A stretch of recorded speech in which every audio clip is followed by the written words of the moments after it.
Tidak ada seorang pun dari kalian berwudu lalu menyempurnakan wudunya.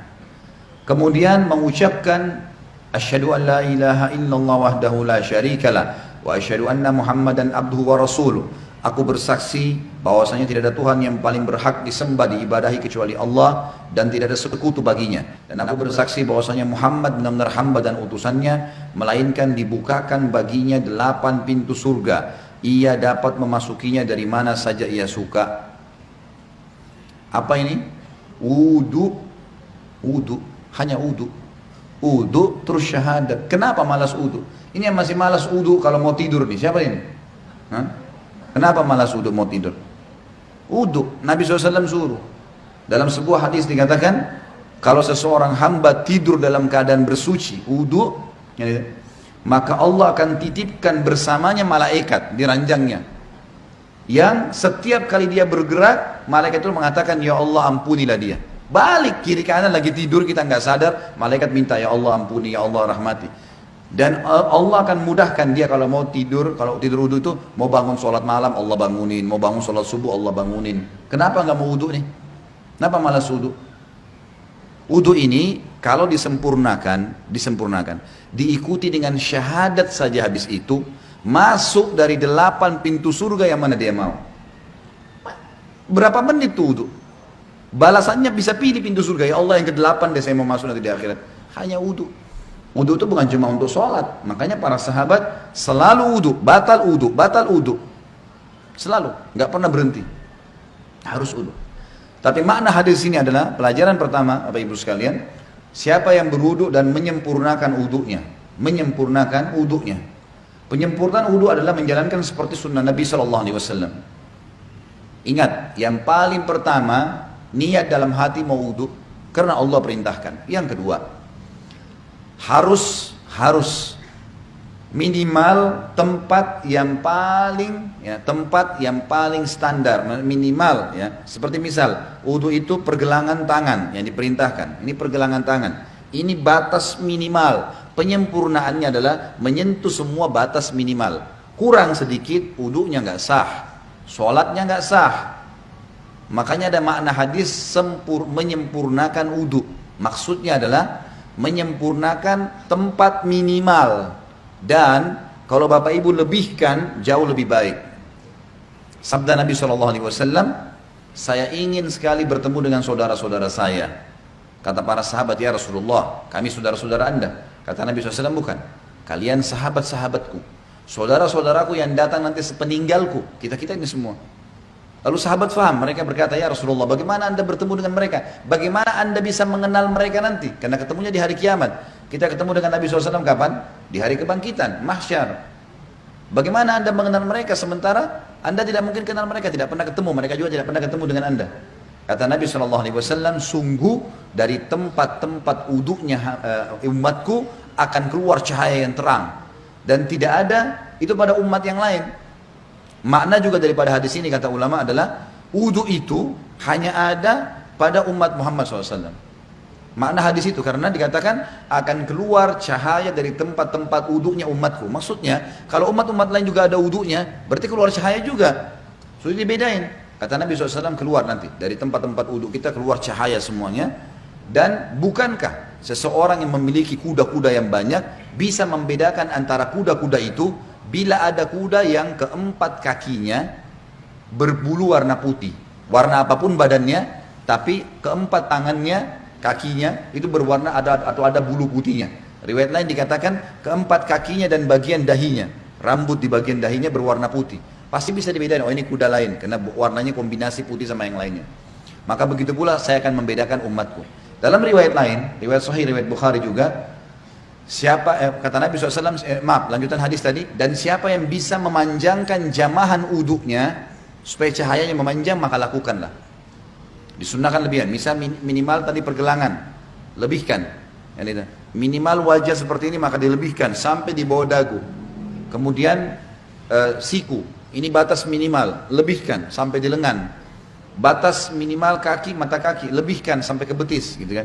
Dan boleh wudu pada saat orang lagi mandi di kamar mandi tidak pakai pakaian boleh, asal bukan di tempat umum, insya Allah nggak apa-apa.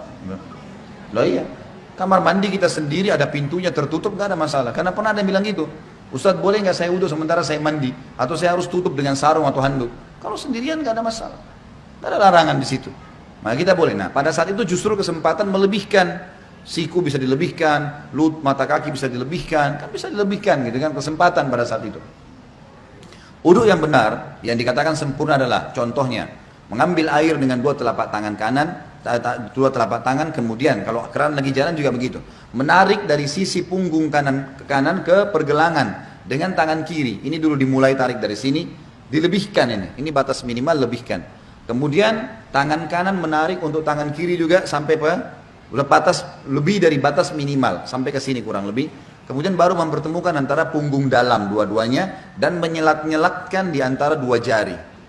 Karena ini sunnah, Nabi SAW menyuruh menyelat-nyelatkan. Jadi ini baru satu ya, ini baru satu. Kemudian diulangin, pelan-pelan, sempurnakan. Balasannya hanya sempurnain ini, syahadat masuk surga. Buru-buru, gitu kan. Pelan-pelan, 1, 2, sampai 3 selesai. Yang selanjutnya, mengambil air di telapak tangan, kemudian memasukkan setengahnya ke mulut sambil kumur-kumur, sisanya dihirup di hidung. Kemudian sementara mulut kita kumur-kumur, tangan kiri membuang yang di hidung, baru kemudian yang di mulut dibuang. Itu satu. Sebagian dalam mazhab Malikiyah dianjurkan agar ya menggosok mulut dengan jari. Terutama yang saya katakan adalah di bagian depan gusi, karena biasanya di sini ada lendir yang membuat bau mulut nggak enak. Kita kalau uduk sebentar misalnya lagi kumur-kumur, bapak ibu coba masukin di bagian depan ini sering ada lendir, 4 sisi ini. Itu kalau dikeluarin bau mulutnya jadi hilang. Itu dianjurkan. Sebagian juga ulama mengatakan dianjurkan kumur-kumur maksimal, karena ada hadis yang lain berbunyi, tidak ada seseorang pun dari kalian berwuduk seperti udukku ini, Nabi SAW praktikin, kecuali akan berjatuhan semua dosa-dosanya bersamaan dengan tetesan air terakhir. Termasuk di sini kumur-kumur dimaksimalin supaya dosa mulutnya jatuh semuanya, gitu kan. Kemudian wajah, ini tentu 3 kali diambil, dimasukkan di mulut sambil kumur-kumur, lalu sisanya dihirup, dibuang dengan tangan kiri. 1, 2, 3. Setelah itu, mengambil air dengan 2 telapak tangan, kemudian dari awal tumbuhnya rambut sampai 2 jari di bawah dagu, dari awal kuping kanan dengan kuping kiri, dimasukkan di wajah, kemudian diputar. Ini 1, gitu kan. Kemudian 2, ini semuanya kena, dan seterusnya 3. Bagi teman-teman yang berjenggot tentu diselat-selatkan, sunnahnya begitu. Diselatkan jari di antara jenggotnya, sebagaimana mungkin kalau jenggot seperti saya mungkin dimasukkan begitu. Kemudian telapak tangan kanan ditarik dari sisi kanan punggung, ditarik sampai ini, ingat ini batas minimal. Banyak orang wudu ininya nggak kena nih, ini nggak kena, ini bisa nggak sah wudunya, nggak sah sholatnya. Jadi tarik sampai sini nih, kemudian baru diputar ke dalam, 1, 2, 3. Sampai 3 kali.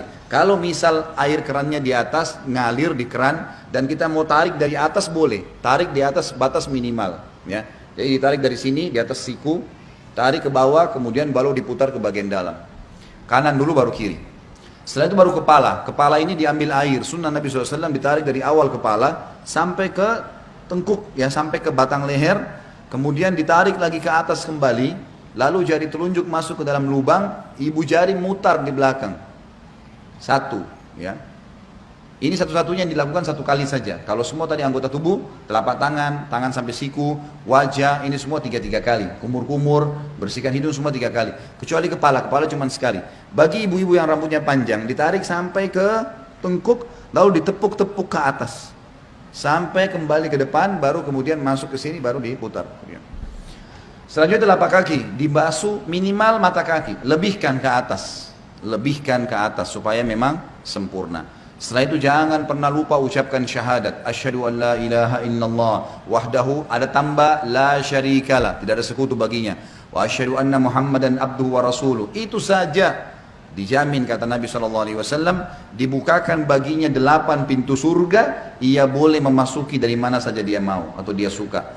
Di dalam hadis yang lain disebutkan bahwasanya Nabi SAW bersabda, riwayat Imam Tirmidzi, siapa yang membaca setelah syahadat Allahumma ja'alni minat tawwabina, sebaiknya dia membaca setelah syahadat Allahumma ja'alni minat tawwabina wa ja'alni minal mutatahhirin. Ya Allah, jadikanlah saya selalu orang-orang yang bertaubat, dan jadikan saya orang-orang yang selalu bersuci, bersih. Allahu a'lam.